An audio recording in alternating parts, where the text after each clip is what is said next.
देखो, अभी मैं 12th क्लास के बोर्ड्स के पेपर दे रहा हूँ और तुम जैसे कि थंबनेल और टाइटल देख के आए हो तो मैं मान के चलता हूँ कि तुम अभी 9th क्लास से 10th क्लास में जा रहे हो। देखो, मैं ये जो चीज़ें बताऊँगा वो वैसा कोई ज्ञान नहीं होगा जैसे तुम्हारे कोई रिलेटिव या फिर तुम्हारे जो आसपास के लोग हैं, नेबर वगैरह, वो लोग तुम्हें देते हैं जब तुम पहली बोर्ड्स के पेपर देते हो। क्योंकि क्या है ना, इन सब में एक खुजली होती है कि यार बच्चा जा रहा है, यार पहली बार बोर्ड्स दे रहा है, यार इसको यार थोड़ा टिप्स देते हैं, यार इसको थोड़ा बताते हैं, यार इस सब्जेक्ट में क्या कर, इस सब्जेक्ट में क्या कर, बेटा बेटा मैथ्स में ये बुक लगा लेना, बेटा बेटा ये कर लेना, वो कर लेना। मैं ये सब नहीं बताऊँगा। मैं किसी सब्जेक्ट की बात नहीं करूँगा, मैं किसी टॉपिक की बात नहीं करूँगा। मैं एक ओवरऑल जनरल नॉलेज दूँगा कि तुम्हें क्या करना है, क्या नहीं करना है। देखो, ये वीडियो जैसे कि ज़्यादातर लोग 9th से जो 10th में आ रहे होंगे वो देख रहे होंगे, पर इस वीडियो में जो मैं चीज़ें बताऊँगा वो आप कोई सी भी नई क्लास स्टार्ट करने वाले हो उससे पहले अगर आप ये देखोगे तो ये सबके लिए एक फ़िट बैठेगा। बट अब क्योंकि ये बोर्ड्स का साल है, बोर्ड्स बहुत इंपॉर्टेंट माने जाते हैं हमारे देश में, बहुत ज़्यादा इनकी वैल्यू होती है बाकी एग्ज़ाम से ज़्यादा, तो इसलिए मैं मान के चलता हूँ कि तुम अभी 9th में ही हो तो मैं उसी के कॉन्टेक्स्ट में बताऊँगा, उसी रेफरेंस में बताऊँगा। मैंने देखो 9th से 10th में आए हुए 2 साल हो चुके हैं। मैंने 2023-24 बैच में 10th क्लास के बोर्ड्स के पेपर दिए थे।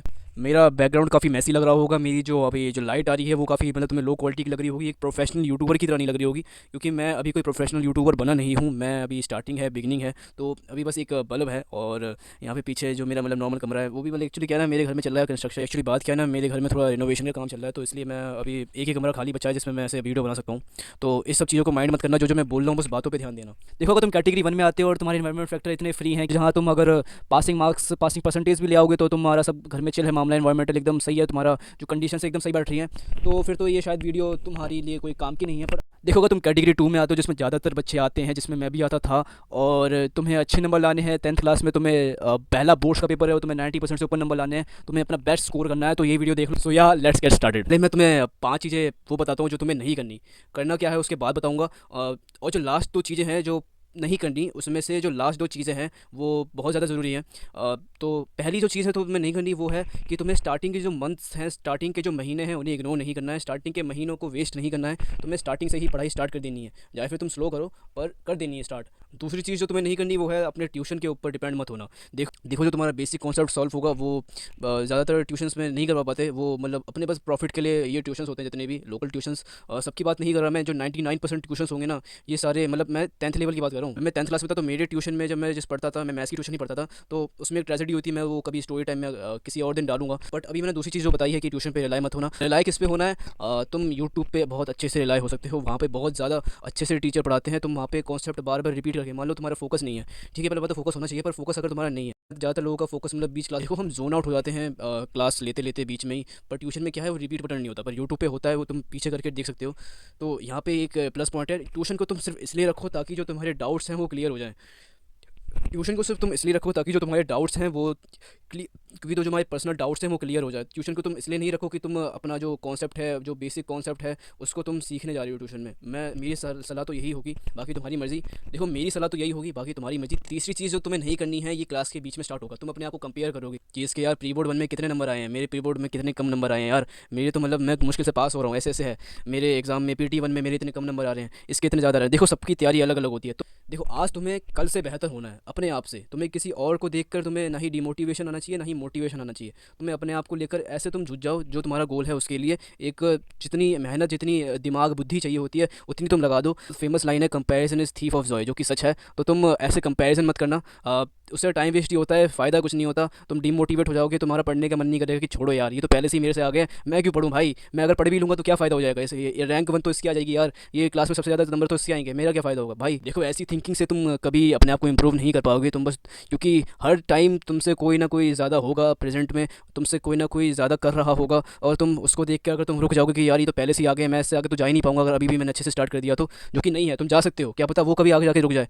चलो, ये तो मैं थोड़ा ज़्यादा लंबा खींच दिया कि कंपैरिजन वगैरह नहीं करना, इतना तो सब में कॉमन नॉलेज होती है। बट जो मैं आगे चीज़ बताऊंगा वो बहुत ज़्यादा लोग गलतियाँ करते हैं कि वो एग्ज़ाम से एक दिन पहले पढ़ते हैं।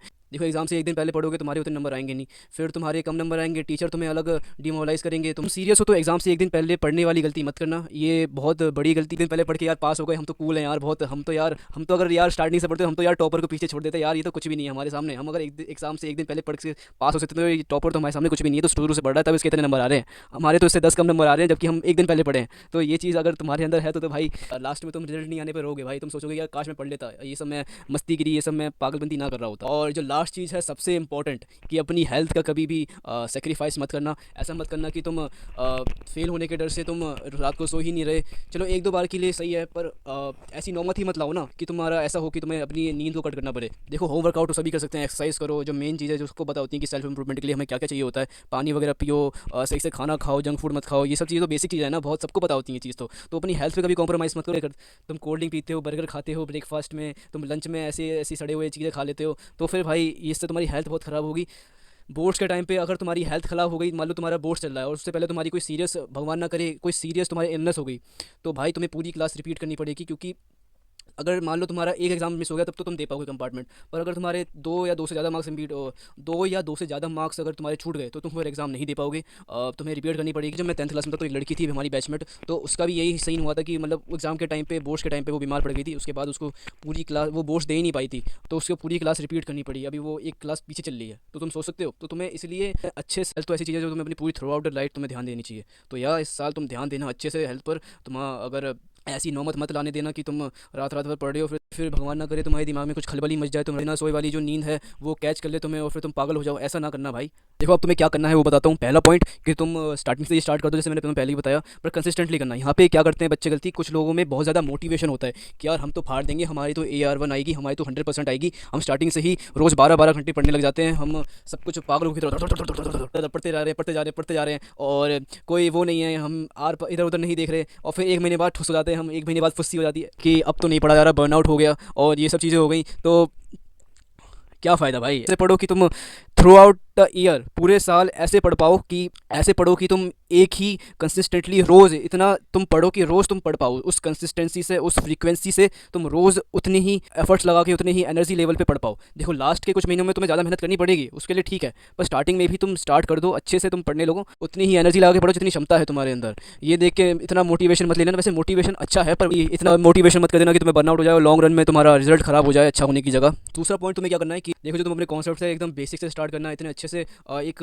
फाउंडेशन बना लेना कॉन्सेप्ट्स का कि तुम्हें अच्छे से, तुम्हें हर चीज़ पता हो। इंटरमीडिएट लेवल पे, एडवांस लेवल पे आगे तुम देख लेना कैसे जाना है कैसे नहीं जाना, पर बेसिक लेवल हर एक बच्चे का क्लियर होना चाहिए। तीसरी चीज़, ये तुम्हें लास्ट में बहुत काम देगी। जो बोर्ड्स पेपर होते हैं ना, वो जो प्रीवियस ईयर बोर्ड्स पेपर होते हैं, काफ़ी ज़्यादा रिपीट होता है।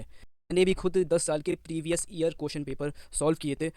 तुम भी ऐसा ही करना, जितने हो सके previous year question paper solve करना। ये लास्ट टाइम में, जो लास्ट के कुछ महीने बचेंगे ना, उसमें ये बहुत काम आएगा। क्योंकि स्टार्टिंग में तो तुम अभी सिलेबस ही करोगे ना, पेपर की जो सॉल्विंग होगी वो तुम लास्ट में करना, ठीक है। Previous year question paper boards, जो रेफरेंस बुक होती हैं, जो क्वेश्चन प्रैक्टिस बुक होती हैं, जो तुम्हें बहुत सारे क्वेश्चन लिखे होते हैं जिसमें, या फिर कोई तुम्हारा टीचर जो ट्यूशन में है अगर वो कोई क्वेश्चन है, उन सबसे ज़्यादा इंपॉर्टेंट होते हैं प्रीवियस ईयर क्वेश्चन पेपर। ये लगा लेना, ये बहुत इंपॉर्टेंट होते हैं। चौथी चीज़ जो तुम्हें करनी है वो है टाइमर लगा के क्वेश्चन सॉल्व करना।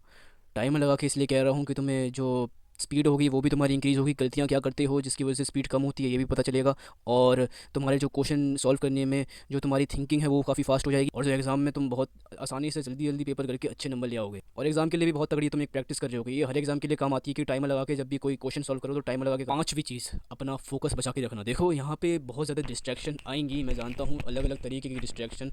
क्या पता तुम्हें कोई पसंद आ जाए, क्या पता तुम इंस्टाग्राम पे 10-10 घंटे बिता रही हो। क्योंकि मैं जब था 10th में 2 साल पहले, तब मैंने इंस्टाग्राम डिलीट कर दिया था। मैं एक महीने के लिए एकदम इंस्टाग्राम सोशल मीडिया से गायब हो चुका था। ये चीज़ मैंने 12th में नहीं करी, जिसकी वजह से टाइम वेस्ट हो गया मेरा।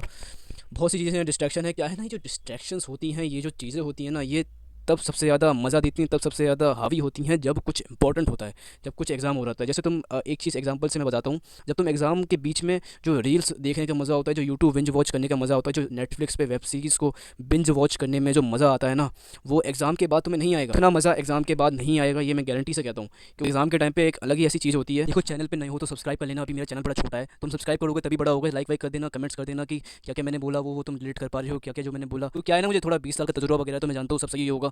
तो यार लाइक शेयर और सब्सक्राइब करो, बस वीडियो खत्म।